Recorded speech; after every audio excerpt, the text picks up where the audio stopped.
ఇక ఇడుపు కాగితం ఇప్పుడు సోషల్ మీడియాలో ట్రెండింగ్ లో ఉన్న పదం ఇది. అంతకు ముందు నాకైతే దీని అర్థం తెలియదు, ఇప్పటి వరకు నేనైతే వినలేదు సతీష్ గారు. కానీ కొన్ని పదాలు కొత్తగా మనకు వస్తూ ఉంటాయి, అవి వివాదాలకు దారితీస్తూ ఉంటాయి. ఇడుపు కాగితం అనేది తెలంగాణలో ఒక గ్రామీణ పదం అట, విడాకుల కోసం తీసుకునే ఒక పత్రం అట.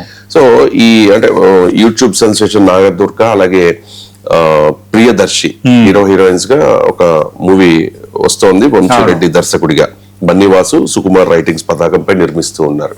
సో నిజంగా రిలీజ్ కి ముందే ఒక సెన్సేషన్ అయిపోయింది ఇది. ఆంధ్ర నెటిజన్లు కొంతమంది ఈ సినిమా మీద కొన్ని కామెంట్స్ చేశారు అనేది వివాదం. అసలు ఈ వివాదం ఎందుకు వచ్చింది, అసలు ఇడుపు కాగితం దాని గురించి డీటెయిల్ గా చెప్పండి.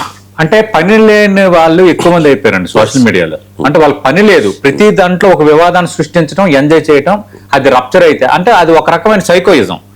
ఈ అలాంటి మోడల్లో వచ్చిన అంశం ఇది. ఇక్కడ ఏంటి, మీరు ఇందాక అన్నారు కదా, ఇడుపు కాగితం అంటే విడాకులు అంటే భార్యాభర్తల బంధానికి ముగింపు పలికి ఒక ఒప్పంద పత్రం.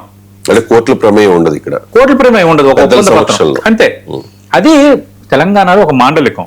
యాక్చువల్ గా ఉమ్మడి ఆంధ్రప్రదేశ్ తెలుగు భాష రెండు రాష్ట్రాలది. సరే రాష్ట్ర విభజన జరిగినా కూడా ఒక చారిత్రకంగా చూసుకుంటే మన మాండలికాలకి ప్రపంచవ్యాప్తంగా దేశవ్యాప్తంగా మనకంటే ఒక హిస్టరీ ఉంది. తెలంగాణ మాండలికం కానీ, గోదావరి మాండలికాలు కానీ, ఉత్తరాంధ్ర మాండలికాలు కానీ, రాయలసీమ మాండలికాలు కానీ. అందుకే ఆ కవులు, ఆ రచనలు, ఆ పదాలు ఎంత ఆనందాన్ని ఇస్తాయి మనకి. అవి వింటుంటే కొత్తగా ఆనందంగా, సరే వీళ్ళు భాషను రక్షిస్తున్నారన్న ఒక పాజిటివ్ మేనర్తో చూడాలి. కానీ అంటారు కదా, ఎంతసేపు కోడిగుడ్డు మీద ఏకలు పీకే బ్యాచ్ ఒకరు ఉంటారండి సోషల్ మీడియాలో. అలాంటి వాళ్ళు చేసిన ప్రయత్నం అనేది ఇప్పుడు ఇది ఒక వివాదానికి దారితీసింది. అసలు ఎందుకు ఈ వివాదం అయింది ఫస్ట్ చూద్దాం.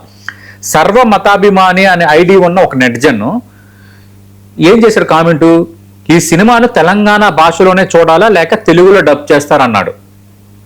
అంటే ఎంత యూజ్లెస్ గా ఆలోచించాడండి. అంటే ఇది తెలుగు కాదు అని చెప్పడం. ఇది తెలుగు కాదా, తెలంగాణ మాటలు తెలుగు కాదా? రాష్ట్రాలుగా రెండు విడిపోయిన తర్వాత రెండు తెలుగు రాష్ట్రాలు కదా. ప్రపంచ తెలుగు మహాసభలు ఇక్కడ కేసీఆర్ నిర్వహిస్తే మొత్తం రెండు తెలుగు రాష్ట్రాలు కవులు హాజరయ్యారు కదా. విజయవాడలో ఆంధ్రప్రదేశ్ ప్రభుత్వం ప్రపంచ తెలుగు మహాసభలు నిర్వహిస్తే ఇక్కడ కవులు నందిని సిద్ధారెడ్డితో పాటు అందరూ కవులు అక్కడికి వెళ్ళారు కదా. అంటే కవులు, సాహిత్యము, చరిత్ర మధ్య ఉన్న ఆ సంబంధాన్ని రాష్ట్రం విడిపోయింది కాబట్టి, హక్కులు, పాలన, ఆ నేపథ్యంలో విడిపోయింది కాబట్టి దానికి దీనికి ముడిపెట్టి ఎంతసేపు ఒక మంట రేగేసి దాంట్లో చలి కాచుకోవాలన్న ఒక కుచించిత స్వభావం ఉన్న వ్యక్తులు పెట్టింది ఇది. అదేంటిది, తెలంగాణ భాషలోనే చూడాలి లేక తెలుగులో డబ్ చేస్తారంటే కావాలని ఒక కాంట్రవర్సీని క్రియేట్ చేయటం. ఇంకో ఏమన్నాడు, సబ్ టైటిల్స్ అని వేస్తే అలాంటి ఆంధ్ర వాళ్ళ కోసం హ్యాపీగా ఫీల్ అవుతాం. అంటే వీడు ఆంధ్ర కార్డు పెట్టుకుని సబ్ టైటిల్స్ వేస్తే ఆంధ్ర వాళ్ళని కూడా ఫీల్ అవుతామని ఒక లేనిపోనిది లేపటం అన్నమాట.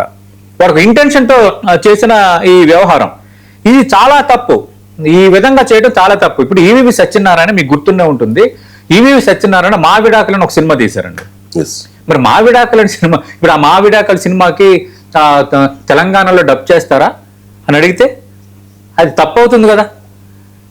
అందుకు ఇది ఒక వివాదాన్ని క్రియేట్ చేయటం, ఆ వివాదాన్ని ఇంకా పెంచాలనుకోవటం, దాని ద్వారా ఆనందం పొందటం, ఇది వన్ టైప్ ఆఫ్ సైకోయిజం. ఈ సైకోలు కొందరు ఉంటారు. ఎట్లా అంటే మనం రకరకాలుగా ఫోబియస్ ఉంటాయి, సైకోఫోబియస్. ఇది ఒక మోడల్. దీన్ని ఒక వివాదం రేపారు. దీనిపైన బన్నీవాసు నిర్మాత వివరణ ఇచ్చారు. ఇది అందరిది తెలుగు భాష పదం, అందరూ చూడాలి అని. కావాలని మళ్ళీ ఇక్కడ తెలంగాణ అని తేవటం, ఆంధ్ర అని తేవటం, ఈ డివిజన్ తేవటం అనేది ఖచ్చితంగా అందరూ ఖండించాల్సిందే. దీని మీద కొందరు రాజకీయ పార్టీ నేతలు దీన్ని మరింతగా పెంచి మరికొంత నాయకుల మీద మాట్లాడి వాళ్ళు పబ్లిసిటీ పొందాలని ప్రయత్నం చేస్తున్నారు. వాళ్ళు ఇంకా ఘోరం. వీళ్ళు ఒక మోడల్ అంటే వాళ్ళు సవాళ్ళపై పేరాలు ఏరుకునే రకాలు కొందరు. దీన్ని పెంచాలి. దీన్ని పెంచి దీన్ని ఒక హైలైటెడ్ అంశంగా మేమే ఉన్నాం ప్రజల హక్కుల కోసం అని చూపించే రకాలు కొందరు ఉన్నారు. కానీ ఇప్పుడు ఈ వివాదం అనేది ఇక్కడికి పులి స్టాప్ పడినట్టే బన్నీవాసు కూడా మాట్లాడారు. ఇంకా వివాదాన్ని పెంచాలనుకుంటే నేను చెప్తున్నా కదా, ఈ సర్వ మతాభిమాని అనే ఐడియా ఉన్న నెటిజన్ని ఖచ్చితంగా అదుపులోకి తీసుకోవాలి.